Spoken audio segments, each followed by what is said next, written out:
Para preguntas de estas dos presentaciones tan interesantes, acá. Acercate bien al micrófono. Quería consultarle desde una óptica que es del diseño urbano. En la morfología urbana de las ciudades, cuando se calcula el máximo de edificabilidad, puede darse como resultante al momento que agotamos la constructibilidad de ese fragmento de ciudad, que nos aparezcan enanos adelante de gigantes, medianeras liberadas que tienen un impacto visual, paisajístico, urbano bastante desagradable, o llevándolo a un extremo, nunca podríamos tener un plan Cerdá, digamos, con este tipo de instrumentos urbanísticos. Bueno, ¿cómo se podría suplir esa cuestión? Sí, yo estoy planteando el caso de la provincia de Buenos Aires y la ciudad de Buenos Aires, donde se construye más del 60% actualmente, digamos, de lo que se está construyendo. Y en ambas jurisdicciones, mucho más en la provincia de Buenos Aires, tenemos un coeficiente que es el de densidad poblacional. ¿Está? Entonces, cada parcela está en función, pues se puede estar construyendo, aparte de lo que es el perfil y todo eso, dentro de una determinada densidad poblacional. Cuando ustedes están planteando esto, están incrementando la densidad poblacional. Entonces, eso incide en la infraestructura. ¿Cómo lo resuelven? ¿Algún dato concreto sobre la venta esta que haces con las casas históricas? O sea, yo te digo, como práctica personal, vendemos ese coeficiente, pero o sea, hay una contradicción. El que le interesa la casa histórica le interesa ese lugar histórico, porque normalmente está en el lugar céntrico de la ciudad. Entonces, ¿qué hace? Construye en otro lado y esa casa la deja caer. La deja caer. Sí. Gracias. Aló. Bueno, el caso chileno es distinto porque los derechos de los coeficientes de constructibilidad, que son los que determinan la altura, son entregados por gracia. O sea, el plan regulador define cuál es la imagen urbanística que quiere para su desarrollo local y entrega estos coeficientes a libertad absoluta. El propietario los paga solamente cuando edifica. ¿Ya? Ahí paga un derecho de edificación que es el 1,4% del costo de construcción. ¿Ya? Ahora mi pregunta es, ¿cómo revertimos esa circunstancia para que un CEPAC, ¿cierto?, sea más atractivo para los propietarios, ¿cierto?, el desarrollador y el municipio, teniendo en cuenta que ahí hay un tema de derechos de edificación que no se paga hasta que se edifica? Y el CEPAC, en buenas cuentas, va en un proceso económico incluso a la bolsa y se va revalorizando en el tiempo. Mira, essa questão do máximo de edificabilidade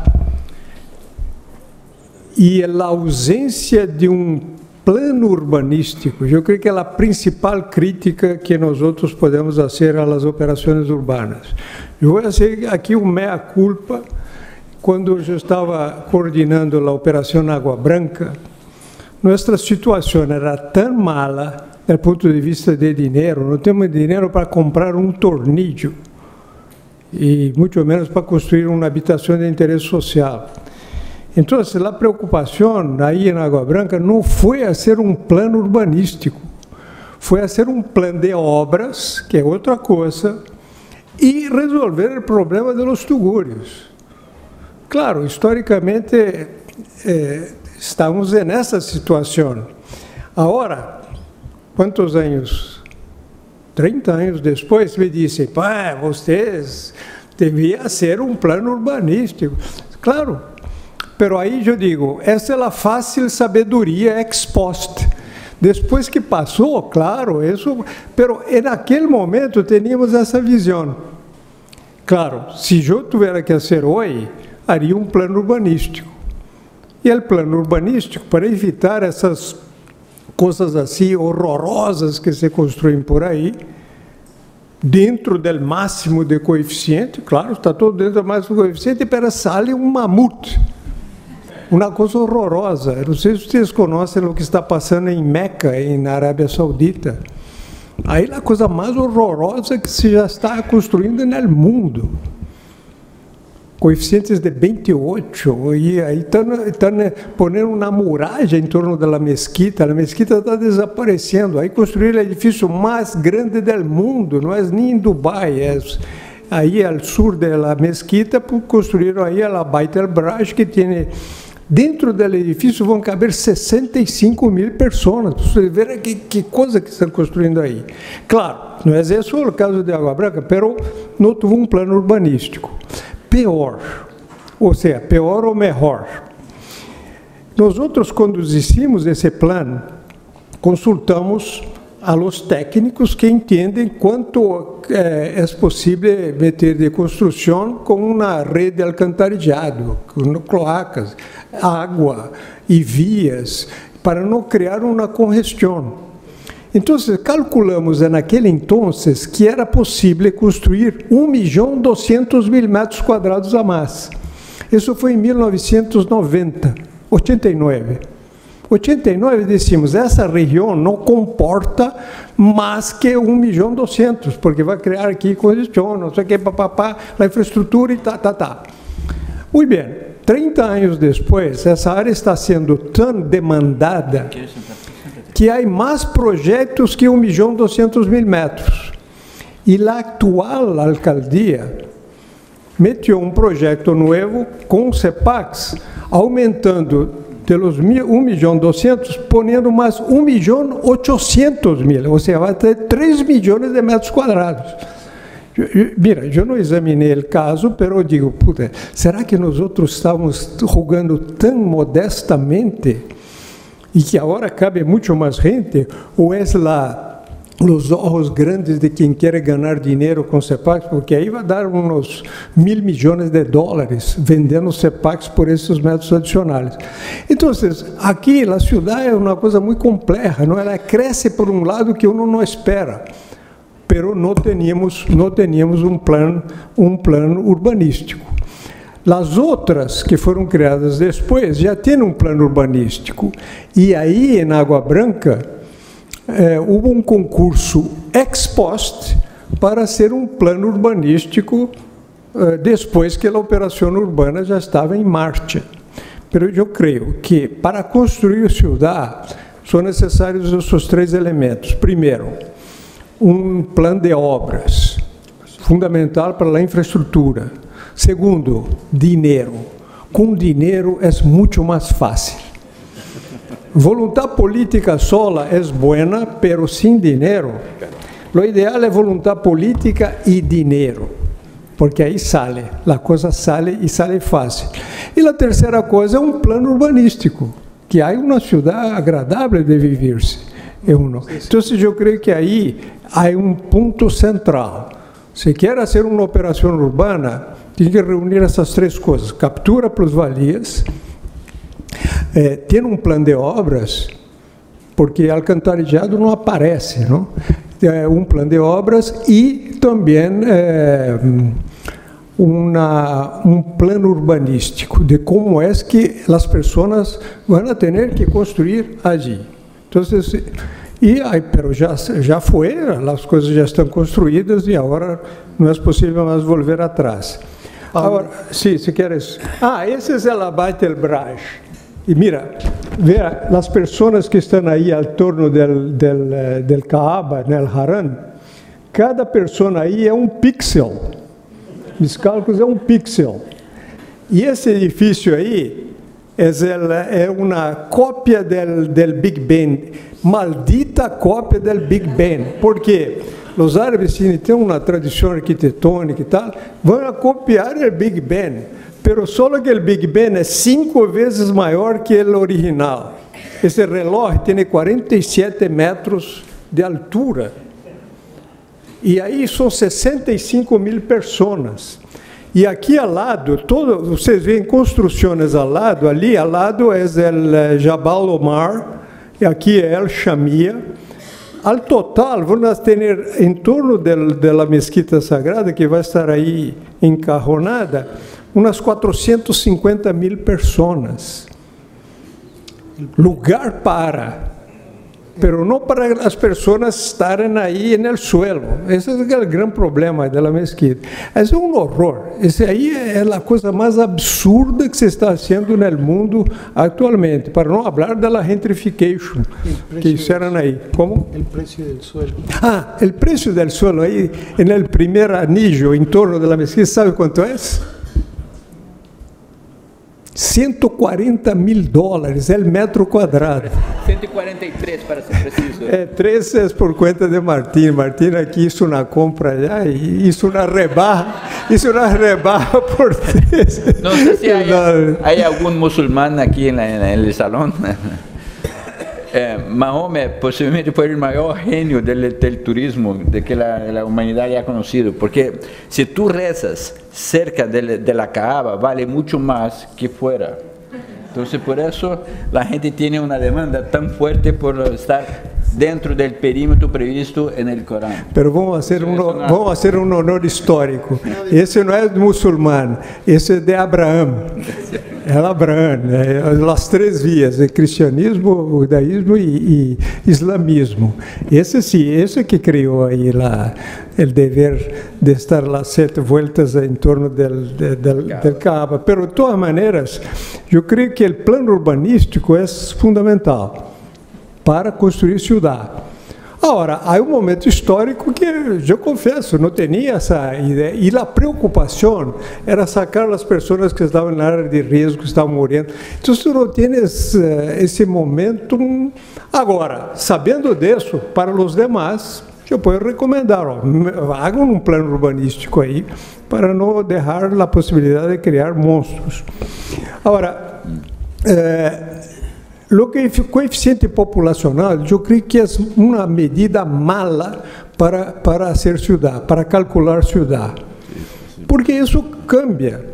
Lo melhor é dizer, esta área comporta tantos metros quadrados de área construída. Quantas pessoas vão a viver aí, não importa tanto. Porque eu calculo por el máximo. Assim como eu calculo uma rede de água, eu tenho que calcular por el máximo. Alcantarillado por el máximo. Então, metros quadrados de construir, eu creio que é a melhor medida. Esta área comporta tantos metros quadrados, essa infraestrutura está relacionada com tantos metros quadrados. Então, se eu hago esse cálculo, e os engenheiros e técnicos, em minha experiência na administração, é que a gente, por lo menos em São Paulo, eram tão competentes para fazer um cálculo correto, técnico. O problema era pôr os seus técnicos em conjunto. Meu papel na coordenação dessas operações era mais pôr essa gente para que não se pelearam na morte aí por alguma razão, que outra coisa. Eu coordenava pessoas que vinham de várias áreas, cada um com um enfoque, e muitos técnicos. E fizeram um trabalho, a meu juízo, muito bueno para fazer esses cálculos. Então, se pode calcular quanto de infraestrutura vas a ter necessidade, com um grado de erro, aí, para mais ou para menos, mas esse cálculo não é um problema. Por lo menos não era em São Paulo, não foi em São Paulo. Eu sou testigo da capacidade que eles tinham para fazer avaliações que se mostraram corretas. Quando toda a gente dizia, não, vocês vão causar uma congestão mortal, não passou nada disso, porque você dizia, não, nossos números estão trabalhando aí há mais de 20, 30 anos, sabem das coisas. Então, com isso, eu não me preocupo muito. Agora, as 2 outras questões que foram postas, eu deixaria a terceira para Martim. Não, é porque essa coisa que involucra os elementos históricos, as transferências de áreas históricas. Minha única preocupação é que transferência, sem qualificar, legitima direitos que eu quero dizer que não são do proprietário. Porque se há alguém no centro histórico e aí o direito de construir é 5 vezes a área do terreno, e eu permito que ele transfira, aunque use 2, se eu permito que ele transfira seus direitos para outra parte, eu lhe estou legitimando direitos que eu digo, não são dele. Né? Então, o que Martim disse é muito certo. Tens que fijar um básico, e muito barrito. Não sei como essas alcaldias de São Paulo que põem um básico arriba para não criar problemas aí. Um básico igual ao máximo. E nessa consultoria, nesse trabalho que estamos fazendo em Lima, aí a alcaldesa de Lima está assim com ganas de fazer umas coisas muito importantes em matéria de captura de plusvalias. Pero eles não estavam considerando um coeficiente básico. Estavam considerando um coeficiente que já é relativamente alto, 13,5 mais ou menos. Então eu digo, ok, vamos transferir, pero ponga num básico de 1, que é o mais razonável. O uso do terreno é construir aí uma área para que tu uses, para ti, e não para vender. Construir um edifício de 20 pisos. 1 é um coeficiente básico que me parece razonável. Hasta 1, se uno tem menos de 1, como dijo Martim, ok, eu posso receber essa diferença. Pero recomendei a eles que não recebo essa diferença diretamente de alguém que me paga. Não, esse dinheiro vai para uma caja comum, etiquetado, um fundo, um fideicomisso, para manter o centro histórico.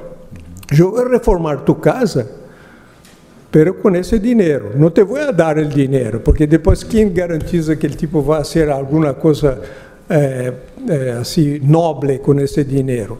Não, vai para um fideicomisso. E parece que a coisa está caminhando nessa direção. E como você vai vender isso? Com CEPAX. Aí introduz aí um dos CEPAX que eu tinha para vender aí em São Paulo. Ademais, já aviso, me terminaram os CEPAX, aí eu não tenho mais. Não me buscaram aí no intervalo querendo comprar CEPAX, eu digo, já se foram todos. Aí não é mais CEPAX para vender. Pero essa é uma preocupação. Agora, a última, que foi mencionado CEPAX, eu confesso que eu não me acordo muito bem qual foi a pergunta tua, não? Ah, já respondi?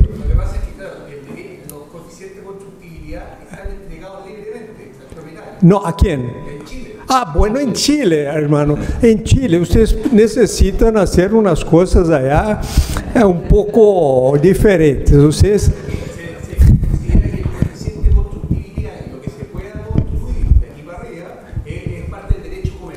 Não, claro, esse é o grande erro. Mira, que é que o Estado tem que garantizar? Tem que garantizar a propriedade privada.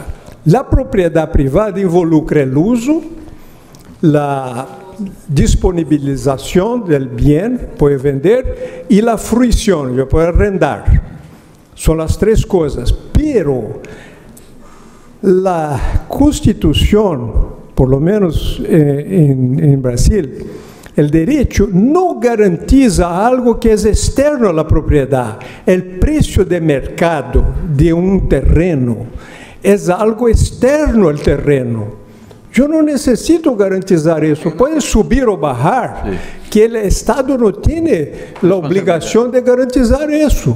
Então, se eu posso reduzir os coeficientes, se o terreno perde valor, muito bem, eu não tenho que garantizar o valor. O valor é algo ajeno ao terreno. O uso, sim, te garantizo, mas o uso não é o uso comercial. É o uso tuyo, é um bem ou um valor de uso. Tu podes construir uma casa aí, mas não pode construir um edifício de 20 pisos e explotá-lo comercialmente. Isso está mais allá do direito de propriedade. Então, essas coisas que vocês necessitam ganhar, eu lhes recomendaria ganhar consenso social, ganar los corazones y las mentes de las personas para empezar a sensibilizar los diputados, los concejales, para cambiar un poco esa legislación terrible que ustedes tienen en Chile, que fue un compromiso ahí para salir de esa maldita ditadura militar. Te doy otro ejemplo, solo para no extenderme mucho, que es lo que pasó en Sudáfrica.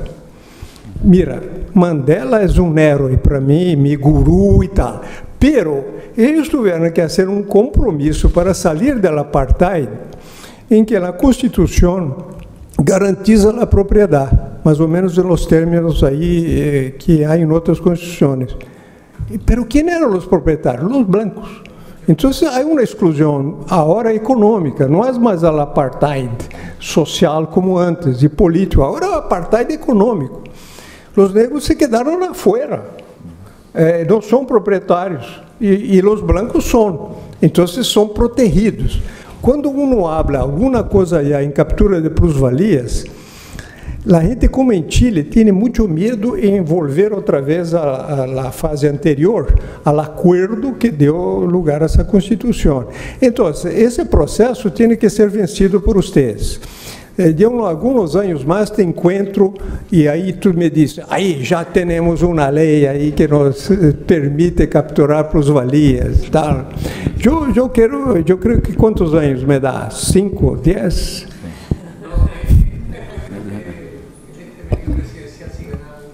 ¿Cómo?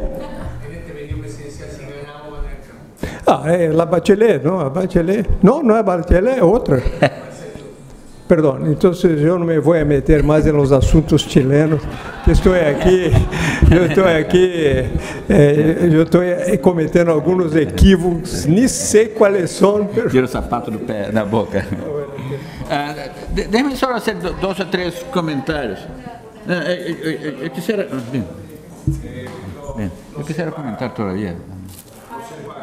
¿Se pueden aprovechar exclusivamente en la área de la operación urbana que lo generó o se pueden aprovechar en otras áreas?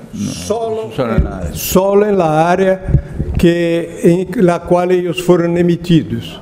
No puedes usarlo en otra área de la ciudad, solo ahí.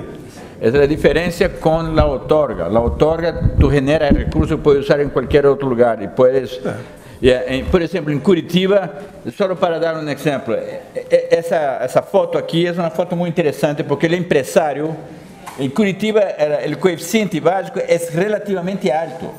E eles, em geral, já vendem isso já desde 1976, que em Curitiba já estão aí vendendo solo criado, como chamavam antes. Depois, agora já se refere a outorga. Desde 91. Desde 91 já vendem. Pero vendem um acréscimo como estímulo, por exemplo, para a densificação em los corredores de BRT, por exemplo. Usaram isso como estímulos para a construção de BNB. Se vocês querem construir a largo desse corredor, podem construir, eu te concedo mais. Uma maneira de... O empresário aqui quis marcar que tuvo de pagar mais. Isso aqui é a edificação do coeficiente básico, que tinha direito. Então, ele marcou o edifício, o desenho, com ele adicionaria isso aqui, é o que pode nascer agora. Por isso a foto é tão eloquente sobre... Agora, o que é importante retener dessa discussão é que, e isso atravessa um pouco algumas das perguntas, algumas questões, porque é objeto de muita confusão, é que a outorga, o fato que tu estás pagando por los direitos de edificabilidade não cambia em nada. Decisões anteriores, decisões sobre uso do suelo e sobre o valor do suelo. Para o empresário, o projeto com ou sem, para um determinado lote em algum lugar, com ou sem outorga, é o mesmo. Não cambia nada. O valor da propriedade para o empresário é o mesmo. Isso em equilíbrio, obviamente, em condições, nós estamos falando aí de transições de um regime ao outro, obviamente tem uma série de circunstâncias quando passa de um regime que introduz uma nova restrição, onde não há restrição, para um que há, onde tem que pagar isso, obviamente tem uma transição que tem uma série de coisas que sucedem e aí pode utilizar instrumentos do tipo, por exemplo, em En Bogotá, la participación de plusvalías, que es mucho más mitigada que la, por ejemplo, que usamos en São Paulo o en otros lugares de Brasil, es solo 50% del máximo, pero es 30, 40 o 50%, ¿no? Sí, y algunos municipios usaron escalonado, por ejemplo, ¿no? Y tú puedes, en la regla de transición, decir, mira, si tú edificas inmediatamente la licencia, no te cobro nada. Pero eso depende, como estábamos discutiendo ayer, inclusive, ahí tiene que tener una cierta habilidad como gestor urbano de si las propiedades que están grabando ahora con la otorga ya están en manos de una cartera de un desarrollador o si todavía están en propietarios que están ahí esperando la mejor oportunidad. Eso hace toda la diferencia desde el punto de vista